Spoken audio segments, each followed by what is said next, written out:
¿Cuándo será la próxima extinción masiva? Está sucediendo ahora mismo. Tenemos un ritmo de extinción más rápido que al final del periodo Cretácico. La Tierra nunca ha estado tan cerca del apocalipsis. Podemos superar este estrés con nuestro cerebro inseguro y cambiar la situación a nuestro favor. Cualquier evolución absurda tiene una oportunidad de sobrevivir. ¿Quién nos enseña el caso del Es Lystrosaurus? decir, pueden hacer uno. Bueno, si sobrevive ya es un éxito. Los cocodrilos más defectuosos sobrevivieron.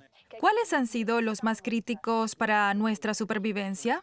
Y estos cambios de temperatura matarán a cualquiera. En cualquier extinción sobreviven los más promedio, los ratones más grises que parecen no hacer nada. ¿Qué criterios se deben cumplir para no desaparecer durante una extinción masiva? Esto es lo que necesita, es decir, tiene que hacer creer sus conexiones interiores de tal manera que simplemente no se puedan mover. Somos los mamíferos más geniales y tenemos que seguir adelante o morir.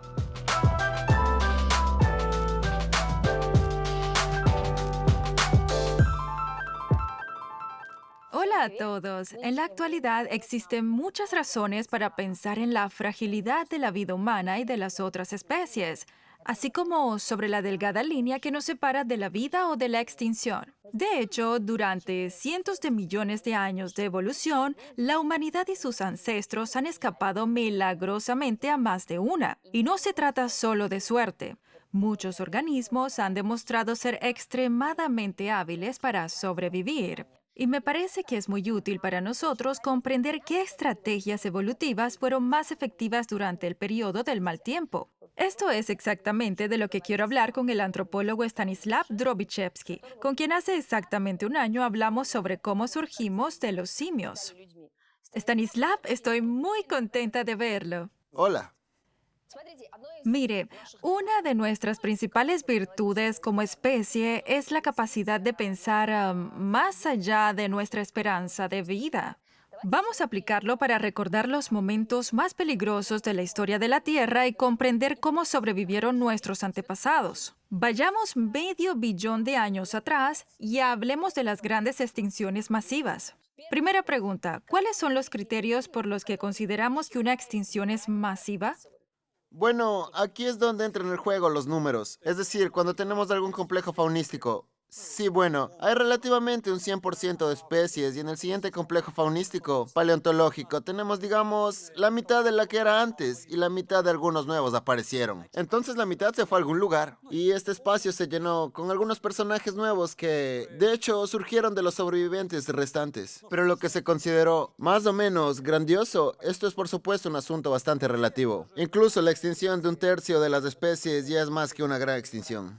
Pero en máximos históricos llegó hasta el 95%, como por ejemplo al final del Paleozoico. Me refiero a que cuando hubo una gran extinción del Pérmico y comenzó el Triásico, se extinguieron hasta el 95% de los organismos marinos y cerca del 75% de los terrestres. Y esto es más que una gran extinción. De acuerdo, entiendo correctamente que las extinciones masivas son tan importantes para la ciencia que incluso los límites de los periodos geológicos se dibujan exactamente sobre ellas. Sí, bueno, si eso es correcto, entonces los límites del periodo son la aparición de un nuevo complejo y no de la desaparición anterior. Pero en la práctica, la aparición de uno nuevo reemplaza a los anteriores extintos. Bueno, es que simplemente la aparición de algo nuevo es más fácil de determinar que la desaparición de algo viejo.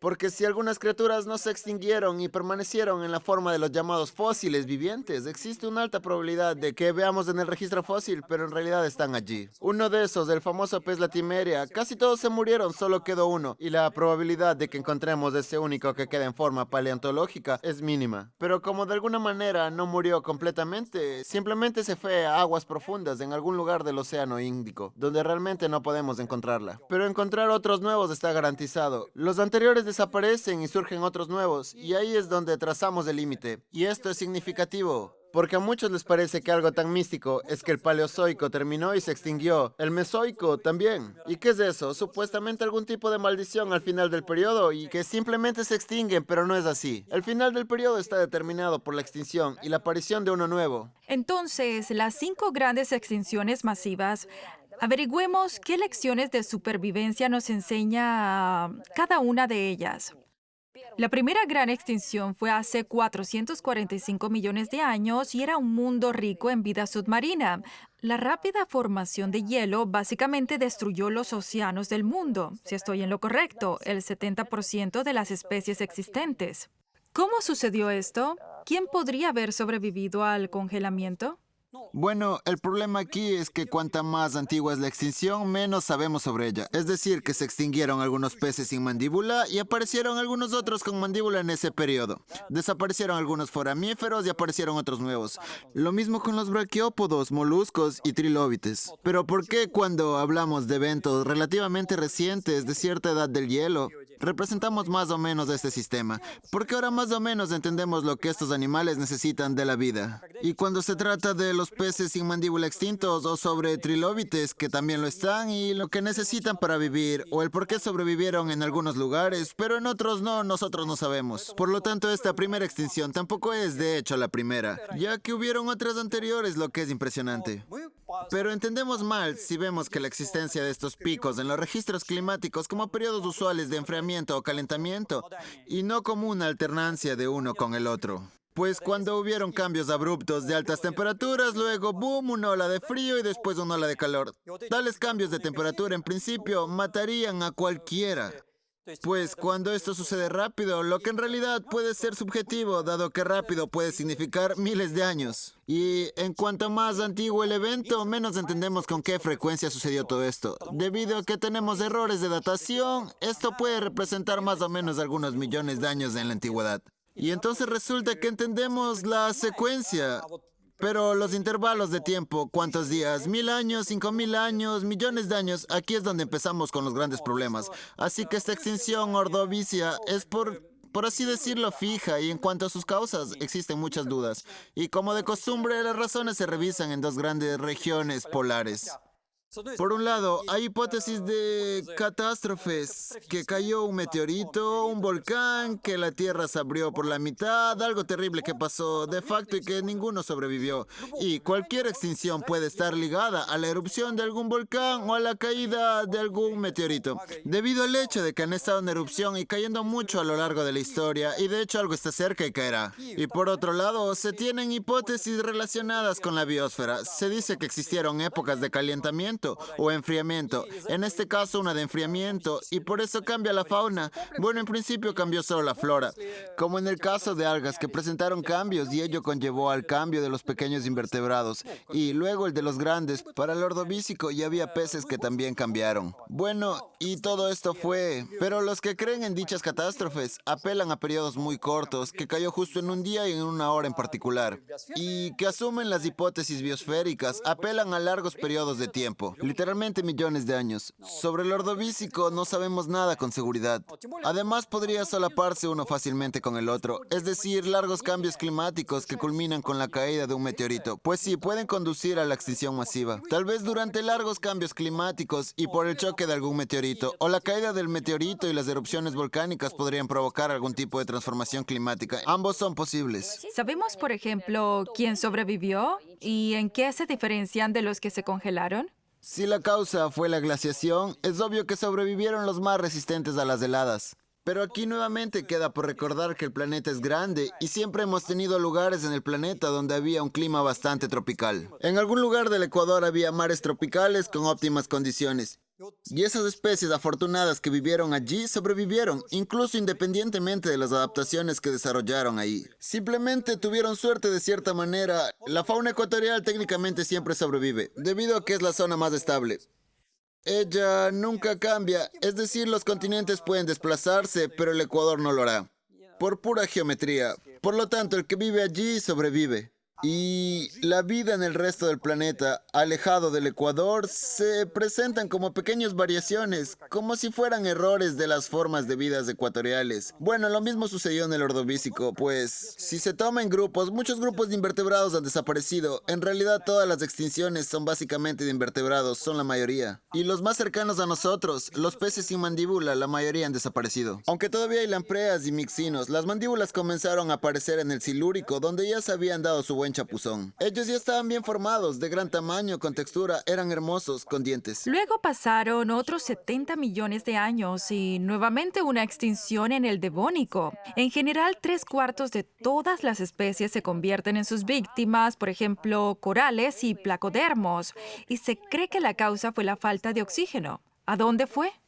Falta de oxígeno y cambios en la acidez natural del agua. Es decir, no solo se trata del oxígeno en su forma pura, sino de la proporción de diferentes gases. En el Devónico, el clima fue muy cálido, tornándose frío al final. A pesar de ello, este periodo se considera uno de los más cálidos. Y cuando hace mucho calor, los gases escapan del agua, como pasa con un refresco caliente o incluso con la champaña. Si los calentamos, veremos que los gases se liberan por el calor, empezando a salir al exterior. Y bueno, para un animal que vive en el agua, esto no es muy bueno. Además, las plantas surgen sobre superficies secas en el Devónico. Aparecieron incluso antes de este periodo. Así luego aparecen conjuntos de vegetales de gran tamaño, fauna arbórea, colas de caballo e incluso las primeras gimnósperas emergen sobre la tierra firme. Salieron antes, pero aparecieron los bosques que comenzaron a absorber una gran cantidad de carbono. Así que cambia la composición de la atmósfera porque una gran cantidad de carbono termina en estos depósitos naturales. Cuando por millones de años el gas se expulsa del agua y el carbono sale de la atmósfera, tanto la composición de gases en la atmósfera como en el agua cambian, por ende su acidez también. Lo que para un pequeño plancton es una catástrofe. Y esto también genera una sucesión de eventos donde todos mueren en cadena, los corales y cualquiera. Bueno, es como ahora también periódicamente se escucha, ay, los pobres corales en el Ecuador morirán porque el agua se ha calentado y no pueden vivir en esta agua caliente. Es más o menos lo mismo, lo notaremos dentro de unos pocos años y en un arrecife de coral específico. Y allá ha sucedido durante millones de años. Y desde el corazón se presentó la extinción. Por cierto, el Devónico no fue el mayor impacto global. Más aún, sabiendo que cada una de esas extinciones tiene también consecuencias positivas. Y el Devónico es un buen ejemplo. No solo es en principio cualquier periodo, porque antes de la extinción los ecosistemas por regla general se vuelven bastante estables. Así todo ecosistema se hace uno donde todo funciona correctamente y entrelazado. Y cuando se ocurre la extinción se liberan nuevos nichos ecológicos y algunas criaturas tienen nuevas oportunidades evolutivas para desarrollarse con algunas nuevas adaptaciones que quizás nunca antes habían sido observadas en la naturaleza. Y gracias a la extinción en el Devónico, en particular los peces finalmente se convirtieron en anfibios. De hecho, ya se habían convertido en el Devónico, pero de alguna manera se desarrollaron a medio ser. Pero justamente en el final del Devónico y a puertas del Carbonífero aparecen estegocéfalos, anfibios y cuadrúpedos en su totalidad, y un poco más de adelante los reptiles. ¿Existen señales de que pudieron sobrevivir en el Devónico?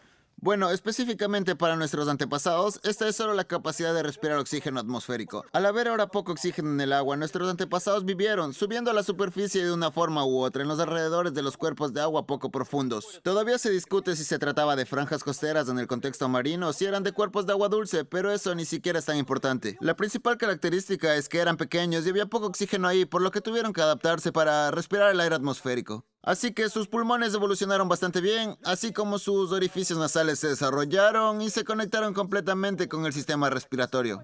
Por cierto, también es muy significativo que la llegada a la tierra firme y las adaptaciones de las especies para respirar el oxígeno atmosférico se realizaron en diferentes órdenes y que por tal razón ellos lograron adaptarse mucho más efectivamente que nosotros. Y se estancaron. Me refiero a los actuales peces pulmonados protópteros. Ya se han adaptado perfectamente a la vida en este ambiente costero, terrestre, de transición, que se seca todo el tiempo, pero donde el agua regresa, a veces por mucho tiempo, a veces por poco tiempo. Bueno, de alguna manera es inestable. Y se adaptaron tan bien que quedaron estancados en este estado. Y todavía quedan estos mismos protópteros. Ellos viven bien. Los peces, que son bastante grandes, se entierran en el suelo. Cuando el agua se seca, ellos se entierran, encerrándose en un capullo viscoso, pudiendo permanecer bajo la tierra hasta por 4 años. Y no salieron más allá de esa zona. Ellos no lo necesitaban. ¿Para qué? Si ahí están bien. Y en este sentido, ellos como nuestros antepasados son claramente representativos porque resultaron ser unos fracasados en términos evolutivos. No siguieron desarrollando importantes adaptaciones. Tuvieron que adaptarse a la siguiente forma de ecosistema, los hábitats terrestres. Y ellos están ahí con este tipo de aletas cortas con las cuales comenzaron a escalar hacia la tierra. Bueno, y continuaron. Inicialmente se convirtieron en estegocéfalos, anfibios y así un poco más adelante en nosotros. Quería entender rápidamente qué tan rápido renace la vida después de la extinción. ¿Cuánto tiempo se necesita para restaurar toda la biodiversidad? Para todas estas extinciones en la práctica se muestra, si observa estas y las posteriores que están mejor estudiadas, se podría decir que unos varios millones de años. Literalmente muy rápido. Ahora está claro que desde el punto de vista humano, unos pocos millones ya son muchos, pero desde el punto de vista evolutivo es muy poco. Y de hecho, por eso el registro paleontológico tiene un carácter tan explosivo. Debido a que, como decía, tenemos errores en la datación, resulta ser que los tiempos son mayores que la velocidad de esos cambios. Y para nosotros sucede instantáneamente. Quiero decir, teníamos dinosaurios, ¿verdad? Y luego, boom, en el Paleoceno ya hay mamíferos y ni un solo dinosaurio. Y sucede justo ahí en este momento. Y en casos raros, cuando tenemos una buena estratigrafía y muchas capas detalladas que cuentan todo esto casi por años, vemos todas estas transformaciones con más detalle. Y vemos que a veces incluso no son millones de años. Digamos, en el Cretácico, la extinción del Paleógeno y la restauración de su abundante diversidad tomaron alrededor de 200.000 años. Pero 200.000 años en una escala es aproximadamente el tiempo que nuestra especie Homo sapiens ha estado en un rango tan amplio. Si en el sentido más amplio se elimina el sapiens, es decir, este es el tiempo de existencia de la especie. Aún más, lo principal para la restauración del ecosistema es la flora. Y la flora generalmente evoluciona más rápido. Sucede que hay más variedad y crece más densa. ¿Cuántos individuos puede haber por metro cuadrado? Por lo tanto, la flora llena rápidamente el espacio, pero también es menos exigente por regla general. Y luego los piojos de la madera, los tardígrados y demás animales diminutos y rastreros subiéndose ahí. Y en la superficie ya hay algo más decente en algún lugar. Desde los 200.000 años y hasta 2 o 3 millones de años ya es todo un mundo nuevo. Más adelante, hace 250 millones de años, la extinción pérmica más terrible, la gran mortandad, destruyó la vida casi por completo. El 96% de las especies desaparecieron e incluso los insectos. La Tierra nunca ha estado más cerca del apocalipsis. ¿Cómo y por qué sucedió esto? Aquí hay varias hipótesis. Como había dicho antes, la catastrófica, que hubo una erupción en los traps de Siberia Occidental, algo terrible, expulsando materiales volcánicos con cantidades considerables de gases a la atmósfera. O una reestructuración sistémica asociada al cambio climático, porque desde el Pérmico hasta el Triásico las temperaturas aumentaron considerablemente. El Pérmico fue un periodo muy frío y el Triásico un periodo muy cálido. Esta diferencia es de las glaciaciones, tales como las que se presentaron durante la época en la que los mamuts vivían y donde se registraron temperaturas tan bajas que produjeron grandes glaciares, incluso en zonas subtropicales, matando el ecosistema. Podemos pensar que el calor es algo bueno, especialmente después de los inviernos. Pero para un ecosistema, cualquier cambio puede ser negativo, tanto si existe un calentamiento o un enfriamiento, dado que los organismos se adaptan de alguna manera a algo específico. Además, si hay cambios en la geoquímica de la superficie, también los habrá en el agua. Y tenemos este concepto que fue desarrollado por Kirill Skov particularmente, y no solo este, de acuerdo al gran rol que tenían los insectos, en particular las efímeras, trisópteros y todas aquellas criaturas que tienen larvas acuáticas, dado que las mismas larvas desarrollándose en el agua acumulaban nitrógeno y fósforo para después volar hacia los interfluvios y morir allí. Por eso todo el tiempo sacaron los mismos microelementos del agua. Y entonces resultó que al mismo tiempo en tierra firme, las gimnospermas se estaban desarrollando ampliamente. Ellas tuvieron un gran desarrollo en el periodo pérmico. Existen muchas que cuentan con un buen sistema de raíces, tan desarrollado que se diferencian de todos los tipos de lechos, ya que se fijan a la tierra, lo que aumenta la eliminación de oligoelementos y la ralentización de la llegada de ellos al agua, así que no fluyen de regreso a todos los océanos. Para los ecosistemas marinos este es un asunto extremadamente delicado. El nitrógeno y el fósforo son elementos vitales. Actualmente todos los fertilizantes están compuestos de nitrógeno y de fósforo, y entonces se agotaron estas milagrosas sustancias. Y el ecosistema marino pereció y en el terrestre también cambió. Así uno detrás de otro, y esto es sumamente significativo, dado que la extinción, como ustedes dijeron, en los mares fue del 96% y en la tierra del 75%, lo cual perdió menos. Y también es significativa la proporción por especies, que fue de 96% y 75%, o de 50% si se toma por familia. Así que resulta que de cada gran grupo familiar sobrevivió una especie, relativamente hablando, aunque bueno, no solo una, pero más o menos así. Algunos se extinguieron y otros sobrevivieron. Y se han conservado grandes categorías sistémicas, al menos la mitad, y de los pequeños desaparecieron casi todos. Allí, de los animales grandes, solo sobrevivió el Lystrosaurus, esa criatura que parece un cerdo con colmillos. ¿Cómo es que tiene tanta suerte? ¿Qué nos enseña el caso del Lystrosaurus? Bueno, realmente no solo el Lystrosaurus. Los terapsidas en el Triásico todavía medio existían, pero los Lystrosaurus fueron de hecho los más exitosos. Además sobrevivieron en un área enorme. Es decir, se encuentran en Sudáfrica y en América del Sur y en el Pérmico, casi lo mismo en Europa y en otros lugares. Entonces su hábitat es enorme. En realidad sobrevivieron porque eran los menos exigentes. Como ustedes notaron, ellos eran de apariencia y tenían un comportamiento parecido al de un cerdo con dos colmillos considerables, bueno, pero no tan enormes. Este animal no era grande, era uno común como la combinación perfecta, además era principalmente herbívoro. Pero al ser un terapsida, lo más probable es que al menos fuera omnívoro, aunque la base de su dieta era herbívora. Entonces comía de todo, no se quejaba y no exigía más. Su tamaño, el cual no era tan pequeño como para depender de los recursos específicos y no tan grande como para depender de los recursos abundantes. Bueno, él era un animal promedio. Siempre sucede que en cualquier extinción sobrevive el animal promedio, como el caso de los ratones grises, que parecen insignificantes. No son tan evolucionados, porque a los más desarrollados los cambios les golpean significativamente. Así los animales promedio parezcan simples, a veces insignificantes o hasta primitivos. Entonces, muy a menudo durante estas extinciones, tanto en el Pérmico como en el Triásico y en el Cretácico, o en el que sea, desaparecían las formas más complejas, completas y avanzadas. En etapas posteriores, por ejemplo, los cocodrilos, desafortunadamente. Había tantas formas tan complejas, pero sobrevivieron los más comunes, los más primitivos, los menos avanzados que aparecieron desde el comienzo, desde el Triásico y que hasta la actualidad sobreviven. Lo mismo con la tortuga. Como surgieron también las tortugas, las más complejas y exóticas se extinguieron todos al final. Y los más comunes se han conservado, y de esta manera ha pasado con muchas otras criaturas. Bueno, y también lo mismo con el Lystrosaurus. Durante el periodo pérmico comenzó el apogeo de los grandes reptiles. Había de diferentes tipos, herbívoros, depredadores, omnívoros, acuáticos, arbóreos. Algunos incluso más o menos demostraban inteligencia, con un sentido del olfato desarrollado y sistemas dentales desarrollados. Y sobrevivieron los menos complejos. Además, como eran relativamente pequeños, como los bisones, podían cavar agujeros. Tales especies de animales se encontraron en la República de Sudáfrica, por lo que sobrevivir en condiciones estables bajo tierra y escapar de las terribles condiciones de la superficie, sean de frío o calor extremo, no importaban cuando estás bien bajo tierra. Entonces, en efecto, sobrevivieron. Por cierto, esto no lo salvó más tarde. Lo gracioso de los ratones grises, así es como es la vida. Y mire, después de 50 millones de años, durante la siguiente cuarta extinción, la del Triásico, los ancestros de los cocodrilos actuales se extinguieron ahí y liberaron un nicho para los dinosaurios. Entonces, ¿qué causó la extinción? A juzgar, la extinción del Triásico es un eco de la extinción del Pérmico. Me refiero a que todas las condiciones y factores que se fueron acumulando al final del Pérmico y lentamente durante todo el Triásico. Y al final de nuevo los volcanes erupcionaron sin descanso. Y esto acabó finalmente con la fauna del Triásico.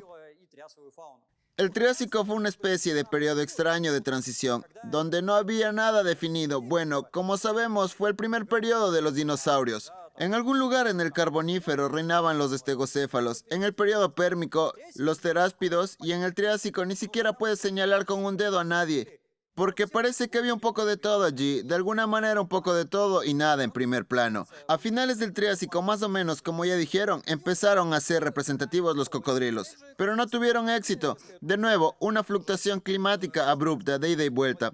El Triásico se calentó lentamente para luego enfriarse y volver a calentarse, y los de sangre fría de hecho se acabaron, sobreviviendo solo los antepasados más fuertes a los dinosaurios, junto con los pterosaurios que también aparecieron simultáneamente, y milagrosamente, como acabo de mencionar, sobrevivieron las variantes más primitivas de los cocodrilos, los cuales por supuesto evolucionaron más. Pero los más complejos y las tortugas, que no son muy vistosos, surgieron al final del Triásico y no siguieron evolucionando, así que siguen siendo más o menos los mismos. Pero el Triásico es único en el sentido de que aparecieron todos los que pudieron. Por ello, especies como los cocodrilos, las tortugas, los dinosaurios, los pterosaurios y los mamíferos comunes ya no eran tan corrientes como en otras épocas. Algo que incluso pasó con el grupo de las aves, pues aunque todavía discuten si existían o no, al parecer había al menos una especie de aves. Y los mismos dinosaurios también también fueron como aves de alguna manera. También existieron especies similares a los tiburones junto con las ranas y lagartos. Esto fue todo en el Triásico y así es como todo surgió. En el Triásico las especies tenían roles no muy claros, no obstante fue único por su exótica fauna. Por ejemplo, habitaron algún tipo de criatura voladora parecida a un lagarto que tenía una membrana voladora en sus patas traseras o algún tipo de lagarto que tenía enormes escamas en su espalda. También vivieron algunas extrañas especies de cabezas sorprendentes, raras dentaduras y con dedos exóticos. Este fue un periodo experimental con la ausencia de rivales. En el Pérmico todos se extinguieron, todos parecían haber desaparecido, pero a rey muerto o rey puesto. Y luego fue como si todos se convirtieran en galanes de pueblo. Así cualquier mínimo cambio evolutivo daba un chance para vivir. Y el Triásico fue una época de experimentos. Ok, y abordamos sin problemas a la quinta gran extinción, la más famosa en la cultura popular, cuando los dinosaurios desaparecieron de la faz de la Tierra. La pregunta principal, ¿fue por un asteroide o no? Bueno, aquí nuevamente la clásica. Hay partidarios de la versión del asteroide y partidarios del cambio climático. Está claro que es una acción conjunta de las dos. Porque el hecho de que el meteorito cayó es imposible de discutir aquí. Aunque por cierto hay geólogos que argumentan que no fue un meteorito sino un volcán. Hace poco encontré un artículo que muestra otro cráter en algún lugar cerca de África producido por la caída de un meteorito. Aunque en principio tiempo atrás ya se conocía de la existencia de dos cráteres, en el Chicxulub ubicado en Yucatán, México, y en el segundo Shiva en el Océano Índico. Entre India y África, el nuevo cráter ocupa más o menos el espacio donde ahora están las Islas Maldivas, y luego el tercero en algún lugar impactó. Así que tienen la teoría de que, al parecer, un gigante cuerpo celeste volaba por el espacio exterior y se desintegró durante su recorrido en varias partes. Mientras la Tierra orbitaba, entraron y cayeron en diferentes partes del planeta, pero se ha establecido que la extinción empezó millones de años antes de la caída del meteorito, por lo que fue una extinción compleja, afectando a los ecosistemas marinos. Los ammonoides se extinguieron, casi todas las ballenitas, aunque por cierto no todas, todo tipo de mastosaurios, pleosaurios, plesiosaurios e ictosaurios desaparecieron incluso antes. A lo largo de la segunda mitad del periodo Cretácico, poco a poco se fue enfriando, fluctuando, como si las temperaturas fueran de ida y vuelta. Fue un periodo de enfriamiento. Y si hablamos de los ecosistemas terrestres y especialmente de los dinosaurios, que fueron los más representativos, me gustaría tomar el concepto de la supercompetitividad. No lo explica todo de una manera obvia, pero es categórico. De acuerdo a ellos, si en la fauna hay un dinosaurio gigante de 30 metros de largo, por defecto será súper competitivo cuando salga del huevo por primera vez. Con 30 metros significa que cuando era más joven ya era particularmente grande y por ende un rival perfecto para todas las otras especies de 50 centímetros. Eclosiona y es de medio metro suponiendo. Entonces, es un competidor ideal para los de 1 metro, 3 metros, 10 metros o 20 metros. Y al final, dado que está sano, come sin parar y su población está en aumento, resulta que la biodiversidad decrece aparentemente. Así que muchos paleontólogos notaron que la tasa de extinción de dicha especie al final del periodo Cretácico fue la misma antes de los eventos en discusión en principio. Entonces, todo el tiempo algunas especies desaparecen, algunas se suman a las restantes, divergen, se separan y surgen otras nuevas. Pero aquí las viejas especies desaparecieron y las nuevas de las restantes no surgieron porque estos supercompetidores que aplastaron a todos los demás no crean, por así decirlo, diversidad, porque ellos mismos han ocupado todo su espacio y así, cuando la última especie se extingue, la tasa de extinción no cambia, estrictamente hablando. Pero el grupo desaparece. Bueno, esa es una de las razones. Está claro que, como cualquier evento global, existieron muchos factores. Un cambio en la flora, las plantas con flores se desarrollaron a lo largo de la segunda mitad del periodo Cretácico. O bueno, ya habían aparecido antes. En este periodo aparecieron realmente muchas de ellas. Es decir, el ecosistema cambió, pero los dinosaurios en algún momento se adaptaron a esto, aunque de una manera peculiar. Y nuevamente surgieron nuevos competidores, como los mamíferos, que después fueron desarrollándose a un ritmo muy rápido, convirtiéndose en seres astutos que molestaban a los dinosaurios, robándose sus huevos y comiéndose a sus crías. Tenemos evidencia paleontológica, donde el Repenomamus, un mamífero carnívoro que se comió un estegosaurus bebé, bueno, aparentemente eclosionó, y todos estos factores combinados condujeron al hecho de que las criaturas grandes se extinguieran lentamente, y además un meteorito. Y era suficiente sin un meteorito, dado que nuevamente, debido a algunas de las traps de Deccan que erupcionaban en la India, por lo que también existe la versión de que ellos mismos entraron en erupción o que fue por el agrietamiento de las capas de los traps a causa causa de la caída del meteorito. Si fue lo uno o lo otro, o en paralelo, solo Dios lo sabe. El caso es que incidieron los traps. En efecto, en la India hay gigantescas montañas de estos basaltos erupcionados, ocupando un espacio enorme. Esto generó otra vez un cambio en la composición de los gases de la atmósfera y la acidez del océano. Pues eso fue a escala tan planetaria y continuó durante millones de años. Pero lo que es revelador es que nuevamente sobrevivieron, como ya se ha dicho hoy, los ratones grises. Es decir, pequeños mamíferos en su mayoría placentarios, además de algunas aves pequeñas y todos los pterosaurios, que no eran pájaros en lo absoluto, desaparecieron. Enantiornis, Confuciusornis, Ictiornis, Hesperornis, todos ellos desaparecieron. ¿Qué se puede decir de ellos en general? Es decir, que algunos tuvieron suerte y sobrevivieron a los dinosaurios. Pues hay dos extremos. Si tomamos los terrestres por un lado, los más indiferentes a los cambios, algunas tortugas y cocodrilos de sangre fría que pueden congelarse, secarse, enterrarse en la arena y estar allí casi un año sin comer nada, a ellos no les pasará nada, y no importa incluso qué tipo de desastre.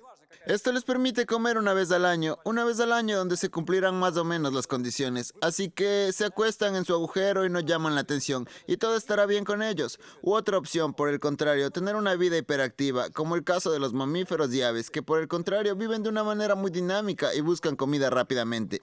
Así que se puede ser una rana, una tortuga, ya que descansan mucho más de lo que hacen. O por el contrario, una criatura tan inquieta. Así la mitad de las especies eran de sangre medio caliente, como aparentemente eran la mayoría de los dinosaurios. En el mar algunos masosaurios, por así decirlo, no eran ni de sangre caliente como los mamíferos, ni de sangre fría como los reptiles modernos. Estaban más bien en un poco promedio entre los dos tipos.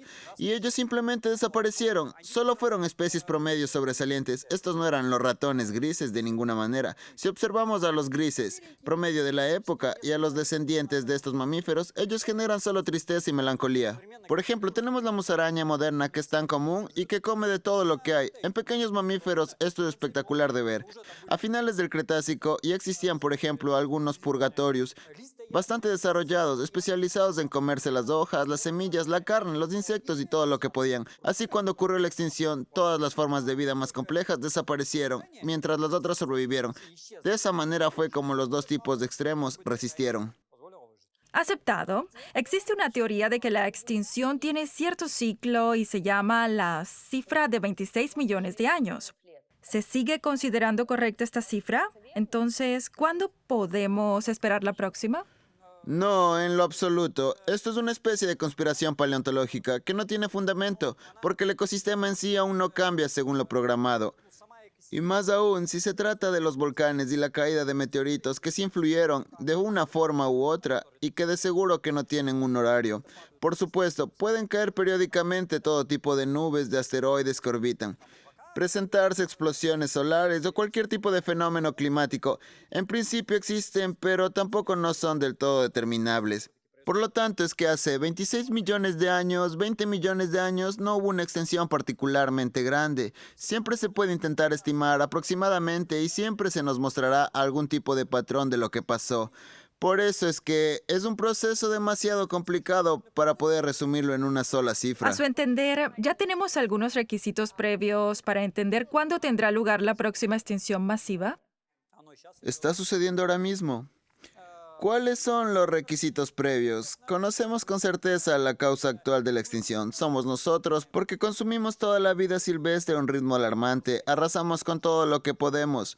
No solo con la agricultura o con la industria, destruimos todo para construir ciudades y ocupamos territorios aptos para la vida de estos animales salvajes, que francamente hablando ya son pocos. Por cierto, Rusia es casi un campeón. Si miras alrededor del planeta en términos de cantidad de bosques más o menos salvajes, pero incluso si miras estos bosques salvajes, algún geólogo ya pasó por allí, ya sobresalen torres de radio, hay alguna base militar, hay alguna mina, ancianos en chozas sentados con rifles, detrás de los osos, por todas partes vuelan aviones, helicópteros o navegan barcos, e incluso si efectivamente es una especie de río siberiano perdido, en algún lugar habrá una planta industrial que vierte algún tipo de sustancia en él y que terminará en el océano Ártico. Esta es la parte más preservada ecológicamente del planeta en su conjunto. Entonces, nuestras tasas de extinción ahora van más rápido que al final del Cretácico. Por ejemplo, cuando se extinguieron los dinosaurios durante el Cretácico Paleógeno, están desapareciendo más rápido ahora y ellos simplemente no tienen tiempo para recuperarse y nuevas especies están emergiendo. Aún la tasa de formación es la misma que la extinción. Es muy triste. Volvamos ahora de nuevo a la historia de la vida en la Tierra. Hablemos de nuestros antepasados. Todos estos grandiosos eventos tuvieron lugar en ausencia de los seres humanos. Hablemos de nosotros. Usted dijo que las formas más complejas y avanzadas desaparecen primero, y nosotros somos una forma avanzada. ¿Qué nos ha ayudado? Los primeros seres humanos no tuvieron problemas particulares porque si tomamos a los seres de género Homo, ellos surgieron justo después de la catástrofe. En esencia, bueno, en tal microescala, cuando muchas especies de Australopithecus se extinguieron nuevamente debido a los cambios climáticos y del complejo faunístico, y solo quedaron los Homo. Quizás no sean los únicos, todavía hay un par de especies que ocupan todos estos nichos ecológicamente vacíos, los cuales también empiezan a extenderse bien. Así que, a diferencia de los Australopithecus, el Homo aprendió a caminar rápido y lejos. El Australopithecus se sentó en algún lugar de sus matorrales y no exploró más allá de África. Hasta ahora, exceptuando a África, no han sido encontrados en otras latitudes y el Homo ya no estaba. Y hace más de 2 millones de años comenzaron a agruparse y ocupar nuevos territorios. Así que incluso ellos lo estaban haciendo bien. Allí, a escala local, podría haber habido problemas cuando aparecieron en algunos lugares muy extremos, como es el caso de los neandertales, que llegaron a algún lugar de la Europa glacial y luego se asentaron allí durante miles de años, durante los cuales se adoptaron fácilmente. Había famosos hobbits ocupando las islas y luego hasta que llegaron los supercompetidores sapiens, que sin saber se asentarían y seguirían allí durante cientos de miles de años hasta nuestros días. Alguna especie desaparece y habrá otra nueva. Ahora nos hemos convertido en un gran competidor que genera grandes problemas para todas las humanidades alternativas. Y toda la variedad desaparece. Quedamos solo nosotros y ahora somos el problema mismo. Así que desde la llegada del Homo y hasta el día de hoy no hemos tenido mayor dificultad. Hemos tenido un florecimiento continuo, constante y sistemático del cual aún no es claro hasta qué nivel llegaremos y a dónde lo haremos. Puede ser que lleguemos a sentarnos en otros planetas, pero aún tenemos ciertas dificultades con ellos. Por el momento solo hemos llegado hasta la Luna o a la extinción. De todas las extinciones anteriores, observamos que se presentó algún tipo de aeromorfosis y algunas criaturas evolucionaron a un nuevo nivel. Algunos peces que se convirtieron en anfibios, que luego evolucionaron en reptiles y de ellos salieron los mamíferos. Ahora mismo somos los mamíferos más desarrollados, o al menos eso creemos, y tendremos que seguir adelante o moriremos mientras todo el resto desaparece. Bueno, nuestros antepasados no vieron las grandes extinciones masivas, pero ellos también pudieron desaparecer muchas veces. Reconocidos genetistas encontraron que en la historia del Homo sapiens se han presentado varios puntos de inflexión. ¿Cuáles han sido los más críticos para nuestra supervivencia?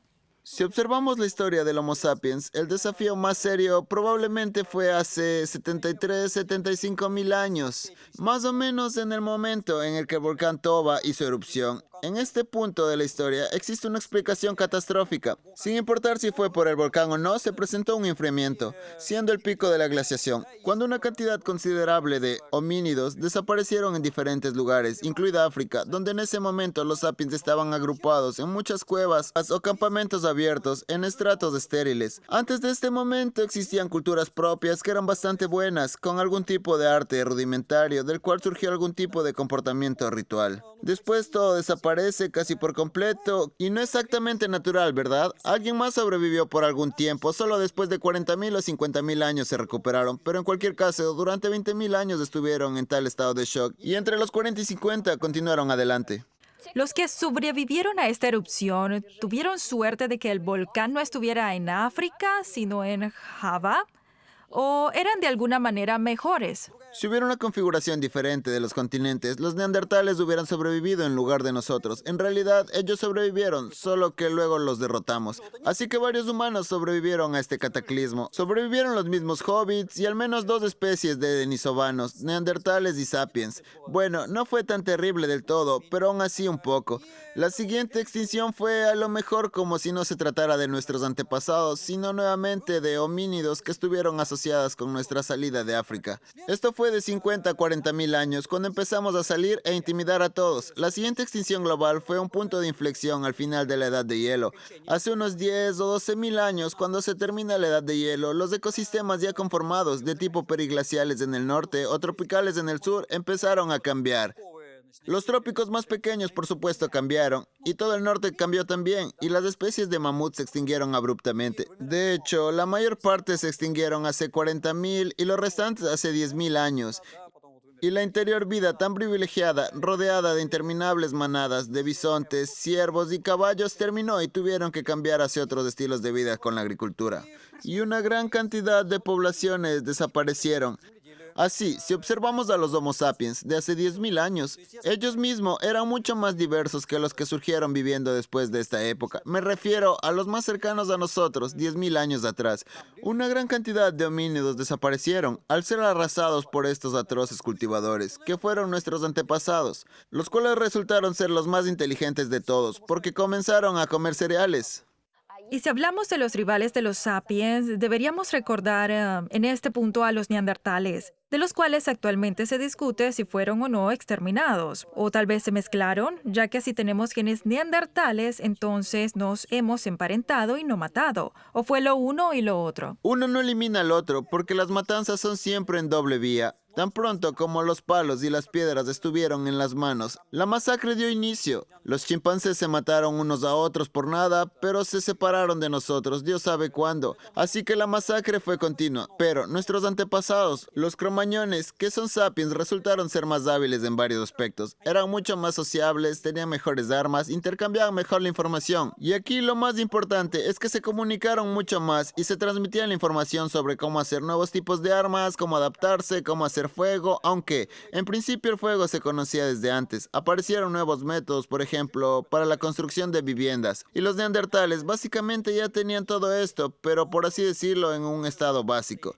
En el caso de los sapiens, siempre inventaron algo nuevo, y todo el tiempo, toda la invención o avance se obtuvo de la comunicación. Por eso los sapiens, al compartir con los neandertales, obtuvieron nuevas habilidades y conocimientos, tanto biológica como culturalmente, para adaptarse. Pero los neandertales, al parecer, concretamente no aceptaron a los sapiens de sus comunidades. Así, probablemente los sapiens no estaban ansiosos por vivir con los neandertales y como resultado continuaron exterminándolos. Los neandertales lucharon entre sí sin cesar y los cromañones entre sí y los neandertales con los cromañones. Pero cuando hay rivalidades entre especies, estas no necesariamente conducen a la extinción. No puede ser que los lobos se comieran unos a otros. Alguno quedará después de todo. Y en este caso, algunos neandertales exterminaron a otros, pero los neandertales permanecieron. Y cuando los sapiens confluyeron con una parte de los neandertales, con la otra se mataron, y así los neandertales técnicamente desaparecieron, pues se reproducieron lentamente, y de 5 a 15.000 años fue suficiente para que desaparecieran. El momento de la extinción de los neandertales todavía se debate, bueno, más o menos alrededor de los 40 a 30.000 años, también depende de qué lugar, ya que no estaban bien distribuidos en todas partes. Ellos aún se estaban extendiendo en diferentes direcciones, yendo a algún lugar hacia el norte, en algún lugar ya durante la glaciación se terminaron las barreras, y así como a los neandertales los integramos, también los devoramos. Ahora pasaremos a lo más interesante, o al menos para mí. Tratemos de generalizar. ¿Qué criterios se deben cumplir para no desaparecer durante una extinción masiva? El paleontólogo David Horn habló sobre 6 factores principales de supervivencia. Repasemos cada uno de ellos si no le importa y luego me dice si sí o no. Y tal vez usted tenga algunos criterios adicionales propios, ¿vale? Bueno, el primero son los tamaños pequeños. Ya hemos hablado de esto. Las especies pequeñas necesitan menos comida y se reproducen más rápido. Por lo general tienen una diversidad genética más amplia simplemente porque hay más de ellos. ¿Cuál de estas dos características es más importante? Ellas son similares. Los pequeños se reproducen rápidamente, sí. Bueno, no tan similares, pero cuando se combinan son ideales. Ni siquiera es importante cuántas crías darán a luz, sino la tasa de supervivencia de ellas. Así que puedes dar a luz a uno, pero si se le garantice que sobrevivirá, esto ya es un éxito. O puedes lanzar 1.000 huevos y todos morirán, como si hubieran sido en vano.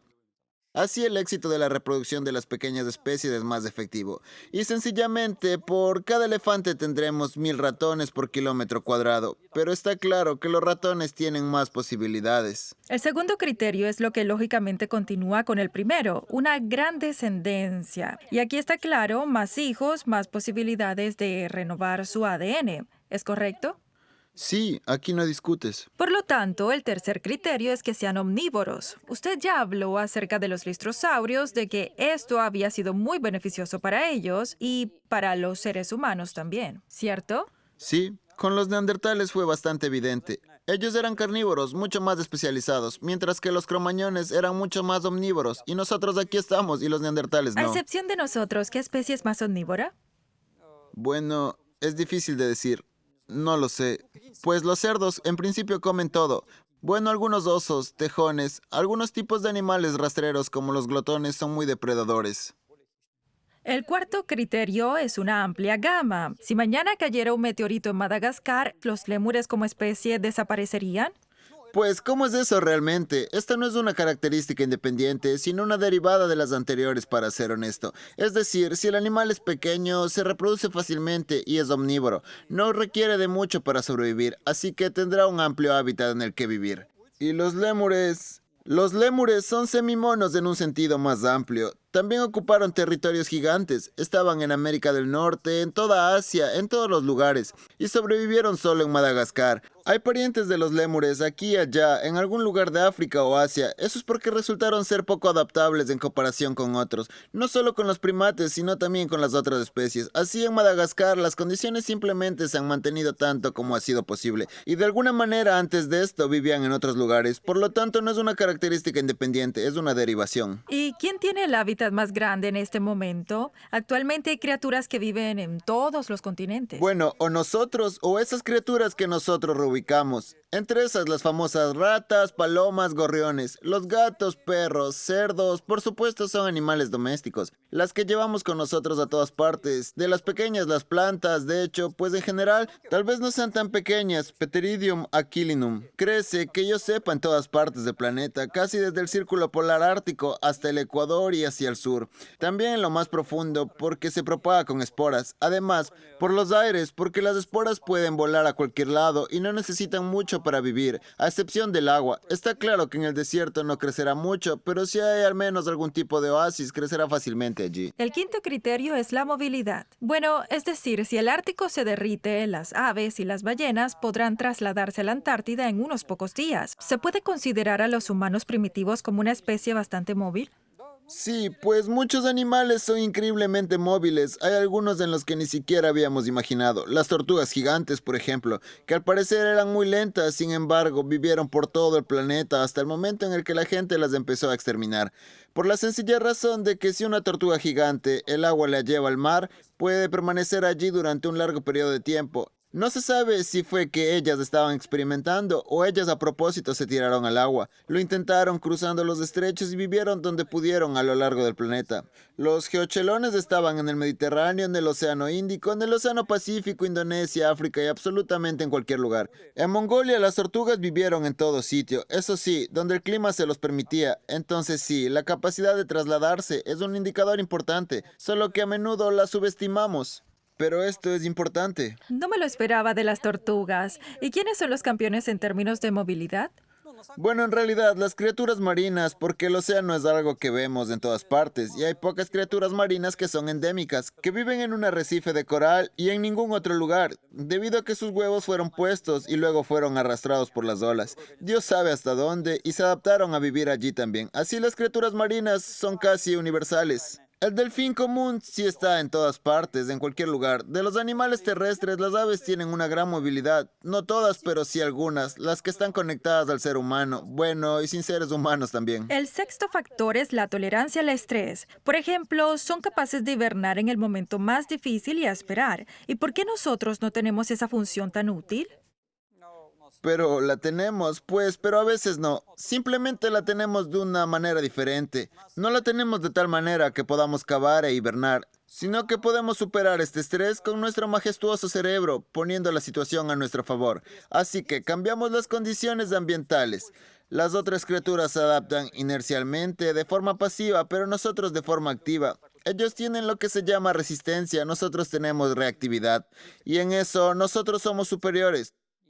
¿Por qué hemos tenido tanto éxito últimamente? Porque estamos cambiando activamente, así que llegamos al norte, allí hace frío. Biológicamente no podríamos vivir en el Polo Norte, pero nos ponemos un abrigo de piel y todo bien. Así que no podemos vivir en el desierto porque allí está seco, necesitamos mucha agua. pues cavamos un pozo o instalamos colectores de agua y nos aprovisionamos de agua. Al final, en una especie de calabazas y empezamos a beber y todo bien. Si se intentan clasificar estos factores en orden de importancia, ¿cuáles se consideran los más importantes y cuáles son los secundarios? ¿Cuál es el más importante? Pues todos se complementan entre sí, por así decirlo. Si se elimina alguno de ellos, ya no sobreviviríamos de ninguna manera. Bueno, esta versatilidad, de hecho, está toda junta y se describe en un solo término: adaptabilidad, versatilidad. Esto es lo que he llamado arbitrariamente los ratones grises. Es una generalización si se expresa inteligentemente. Y esta generalización, por cierto, nosotros la tenemos. Tenemos muchos rasgos muy primitivos que están muy generalizados. La cantidad de dedos en las manos o, por ejemplo, nuestro sistema dental. Sorprendentemente, no hemos perdido un solo tipo de dientes. Muchos mamíferos han perdido sus incisivos o sus molares. El número de dientes puede no ser tan grande, pero es algo. Nuestra característica única es nuestro cerebro enorme. Es una particularidad especial y poderosa. Es decir, el cerebro en sí no es tan único, pero su gran tamaño sí lo es. Y la relación entre el tamaño del cerebro y nuestro cuerpo es única. Y eso es una particularidad, y cualquier particularidad es una Y señal. también agregaría, por ejemplo, un séptimo punto: la vida en las profundidades. En caso de desastre es muy importante, como dicen ahora, que es un privilegio de muchos vivir subterráneamente o habitar el fondo del mar. ¿Qué agregaría usted? Bueno, la capacidad de adaptarse rápidamente también es una opción, pero esto en principio nuevamente no es una característica peculiar, es una derivada de todas las anteriores. Es decir, la capacidad de variar rápidamente adaptándose a las nuevas condiciones ambientales que antes no estaban presentes en ese ecosistema. De los que viven en el planeta en este momento, ¿qué ecosistemas y qué especies cree que son los más vulnerables y cuáles sobrevivirán a cualquier extinción? Los más vulnerables son los más únicos, de ahí no sé, las hormigas, pandas, jirafas, los que tienen mayores especificidades, algo propio. Algunas especies de hormigas comen determinado tipo de follaje, algunos colobos, solo cierto tipo de árboles venenosos, ninguno más. Además, para neutralizar el veneno deben comer algún tipo de corteza, la resina de algún otro árbol. Y si eliminamos ese árbol del ecosistema, eso es todo, no hay más colobos. Estenobiontes, de nuevo, si quieres palabras inteligentes, y todos los eurobiontes son versátiles, ellos sobrevivirán. Bueno, nosotros todavía estamos en primer plano, como superiores, pero con la desventaja de que no somos tan pequeños. De los pequeños seres como la musaraña, estuvieron en el Mesozoico y todavía están aquí. E incluso si todos los elefantes se extinguen, o quien sea, los leones, los osos hormigueros, musarañas sobrevivirán y llegarán a la próxima generación sin problemas. Los lagartos son bastante versátiles, algunos tritones no son muy particulares, las ranas son muy particulares, mientras que los tritones son comunes. Bueno, por así decirlo, de gran tamaño, más o menos, y por supuesto que las bacterias. Las bacterias y las arqueas ocupan el primer lugar sin rivales. Esto es lo que mencionó, hay fumadoras hidrotermales en las profundidades, donde las arqueas han estado allí durante miles de millones de años. Y su vida ahí ha sido maravillosa. Y ellas nos llevan 10 veces y 10 veces nos llevarán. Lo principal es salvar el planeta. En principio, el sol no se ha enfriado y esto se puede repetir allí todo el tiempo que se quiera. Es decir, las bacterias no harán nada. Quizás la última pregunta de hoy.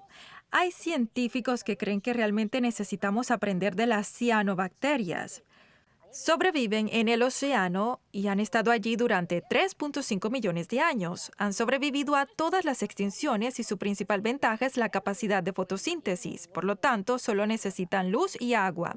Ahora bien, si podemos pasar de las energías fósiles a las energías fotosintéticas, ¿esto nos ayudará a volvernos invulnerables a las próximas extinciones masivas? Pues vivimos gracias a la fotosíntesis, solo que no hacemos la fotosíntesis por sí mismos, sino que contamos con personas capacitadas para sembrar, arar y cosechar. Así que esta es la fotosíntesis. La agricultura es la base de cualquier estado actual, bueno, excepto para los cazadores en algún lugar, en los bosques, en los campos. Sí, y también trabajan con la fotosíntesis porque todavía comen algunas especies de raíces y animales que comen plantas. Tenemos todo para la fotosíntesis y para producirla por nosotros mismos, para que una persona pueda vivir de la tierra y absorba directamente el sol. En principio, es técnicamente posible hacer esto. Bueno, tal vez no ahora, más adelante o en el futuro, pero no habrá otra salida.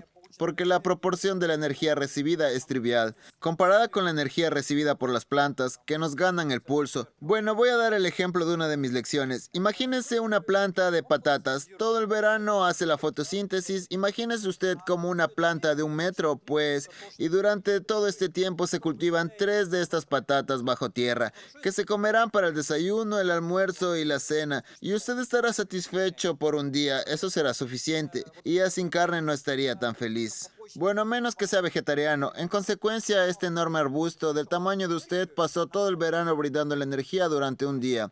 Es decir, para cubrir sus costos, bueno, en un régimen humano moderno tan normal, necesita ese tipo de cosas. Es decir, que tiene que hacer crecer sus conexiones interiores de tal manera que simplemente no se pueda mover.